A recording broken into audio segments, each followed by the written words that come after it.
Work from home ka ba? O nag-aalaga ng bata? Nasa bahay ka lang? Walang ginagawa? Halika bes at tuturuan kita ng negosyo idea na kahit nasa bahay ka lang ay pwede kang kumita. So, eto lang ang maipapayo ko bes. Magtinda ka na lang ng ubi champurado.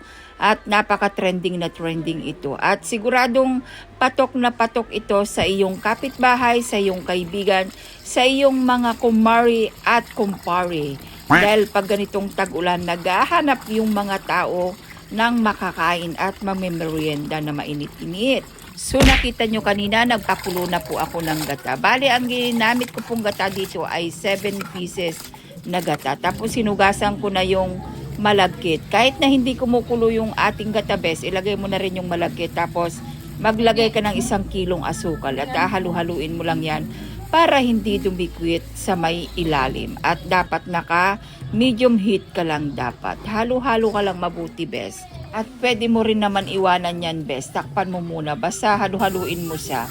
Meanwhile, habang pinapalambot natin yung ating malagkit, ay magluto muna tayo dito sa aking ulam, sa aming ulam na tanghalian dahil nga walang tigil ang ulan.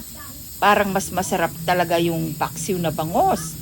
Lalo pa naman masarap yung bangus namin dito sa probinsya ng Pangasinan. Oo bes, hindi siya lalasang putik. May iba kasing nabibili ako na bangus doon sa Pampanga, hindi siya masarap. Oo bes, lalasa siyang putik. Kaya iba pa rin yung bangus namin dito sa Pangasinan. Talagang kakaiba. At eto na ang ating paksiw bes. Masarap yan habang umuulan. At isawsaw mo sa may patis. O back to cooking na tayo sa ating business. Tapos pag malambot na yung lakatan or malagkit, ihalo mo na yung condensed na ubi flavor. Pero lasang ubi talaga yan bes at masarap siya. Halo-halo mo lang yan na parang ganyan. Huwag mo titigilan sa kakahalo dahil nga medyo lumalapot-lapot na yan at didikit-dikit na yan sa may ilalim. Tapos, optional lang naman itong paglagay ng condensed milk.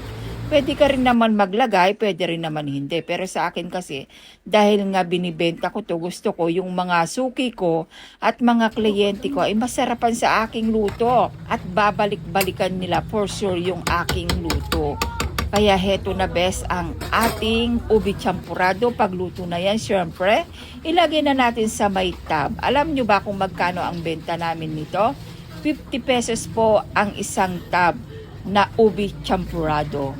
Masarap ito bes na almusal o kaya merienda sa tanghalian. Lalo't ganitong panahon na tag-ulan at bumabagyo. Tapos maglagay ka lang ng toppings na evaporated milk para mas lalo siyang makrimi mga bes. So ayun lang bes, sure ko lang, ingat, God bless, bye!